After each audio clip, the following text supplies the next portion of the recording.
Je suis donc un acteur de la société civile avec plusieurs cordes à mon arc. Je suis un leader d'opinion et en tant qu'acteur de la société civile, j'essaie de prendre la parole régulièrement, soit en publiant des réflexions ou carrément en allant sur des médias, sur des chaînes de télévision, à la radio, pour essayer de donner mon point de vue sur les sujets qui animent l'actualité nationale et internationale. Vous savez, depuis un certain nombre d'années déjà, j'ai pris l'habitude donc de publier des réflexions sur plusieurs thématiques d'ailleurs. Vous savez, les questions des droits humains,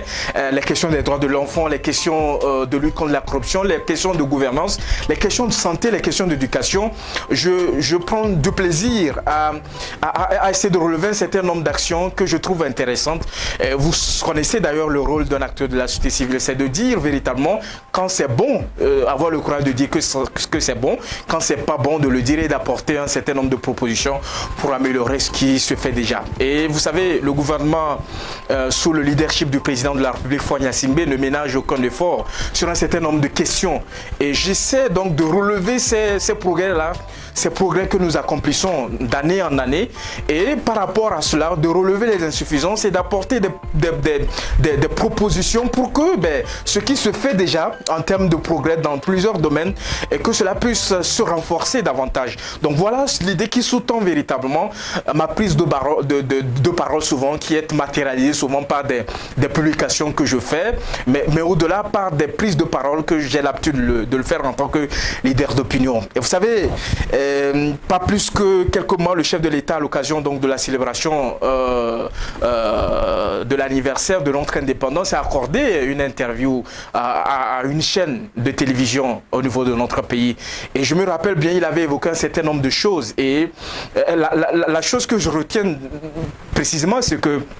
le chef de l'État a dit que lorsqu'on vit au Togo, il faudrait qu'on ait accès à un certain nombre de besoins essentiels. Donc les questions de besoins essentiels, selon le chef de l'État, c'est les questions d'électricité, c'est les questions de l'énergie, c'est les questions d'éducation, c'est les questions d'accès à l'eau potable et tout. Donc vous savez, cela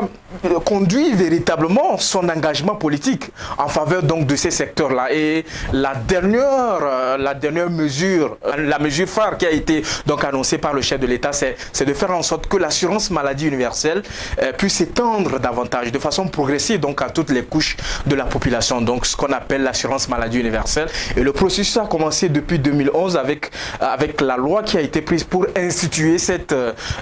mesure-là, qui constitue d'ailleurs un élément phare en termes de réalisation des objectifs de développement durable. Donc j'ai trouvé ça opportun de relever les différents efforts qui ont été consentis par les autorités publiques dans ce sens-là. Essayer d'apporter bien évidemment mes propositions pour qu'il y ait véritablement une amélioration lorsque cette mesure entrera en vigueur, comme l'ont annoncé les plus hautes autorités de notre pays à partir de janvier 2024.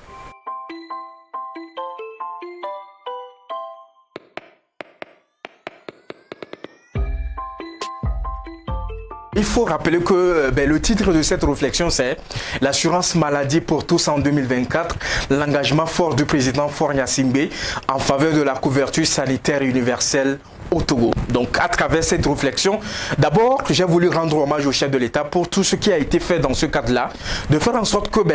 la santé, qui constitue un pilier important dans le cadre de notre loi fondamentale, c'est-à-dire la Constitution de 1992, qui consacre donc la santé comme un élément fondamental, et le chef de l'État veut matérialiser davantage avec tout ce qui a été fait depuis quelques années en termes d'amélioration donc du secteur de la santé dans notre pays. Donc j'ai voulu donc à travers cette réflexion rendre hommage au chef de l'État pour tout ce qui est fait dans ce sens-là, également pour cette mesure phare qui a été apportée et qui constitue un élément important au plan international, comme je l'ai dit, en termes de mise en œuvre des objectifs de développement durable. Au-delà, vous allez retrouver dans cette réflexion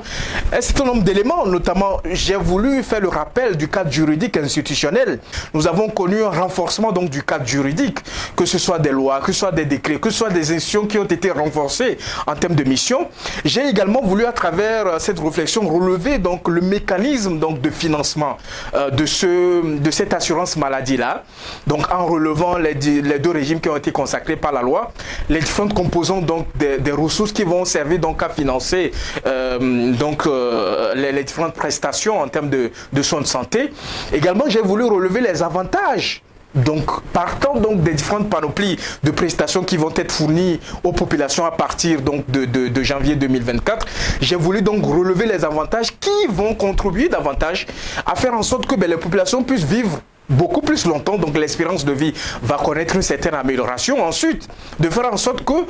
l'argent ne constitue plus un obstacle lorsqu'on est malade, parce qu'il y a une certaine solidarité, il y a un mécanisme de solidarité qui a été mis en place. Donc tous ces éléments-là, j'ai voulu les mettre sous la lumière, et essayer donc d'attirer l'attention de toutes les parties prenantes pour qu'il y ait véritablement, comme je l'ai dit, une démarche collégiale, une démarche collective, s'inscrivant donc dans ce processus de dialogue, de concertation entrepris donc par les plus hautes autorités de notre pays pour que,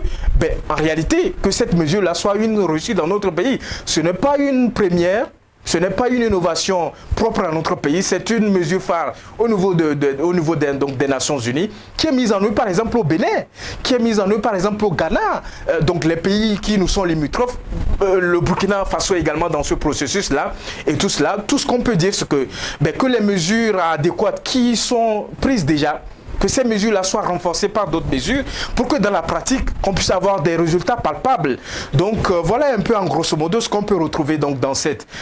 réflexion que je vous invite d'ailleurs à lire et à partager autour de vous pour qu'ensemble nous puissions participer donc à l'effort de développement enclenché par les plus hautes autorités de notre pays, notamment par l'engagement fort du président de la République, Faure Gnassingbé.